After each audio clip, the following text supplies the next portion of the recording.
Hello everyone, তো তোমরা সবাই কেমন আছো? আশা করি ভালো আছো, আর আমিও খুব ভালো আছি। তো তোমাদেরও কি আমার মতন প্রতিদিন সকালে ভাতের সাথে বা মুড়ির সাথে কী খাবে সেই চিন্তা হয়?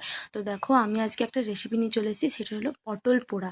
তো প্রথমেই আমি পটল নিয়ে ওর মধ্যে তেল মাখিয়ে আমি শিকের মধ্যে ওগুলোকে পুড়ে দেবো। আর তেলটা লাগানোর কারণ কি বলো তো, যাতে পটলগুলো ভালোভাবে পুড়বে সেই জন্য। তারপরে আমি গ্যাসের মধ্যে পটলগুলো ভালোভাবে পুড়িয়ে নেবো। আর আমার পটলগুলো একটু বেশিই পোড়ানো হয়ে গেছিলো, তোমরা চাইলে একটু কাঁচাও রাখতে পারো, কাঁচা কাঁচা। তারপরে আমি পটলের খোসাগুলো ছাড়িয়ে নেবো, যদি না ছাড়ে ওর মধ্যে একটু জল দিয়ে ভালো করে ছাড়িয়ে নেবো। তারপর পটলগুলোকে আমরা মেখে নেবো ভালো করে।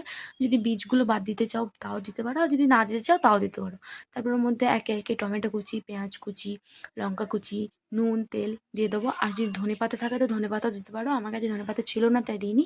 আর ব্যাস, এটা মাখা হয়ে গেলেই আমাদের সুন্দর পটল পোড়া রেসিপি রেডি। তো তোমাদের কেমন কেমন লাগলো জানিও, আমার তো দেখেই জিভে জল আসে। তোমরাও একদিন বাড়িতে বানিয়ে খেও। তো আজকের টাটা, বাই।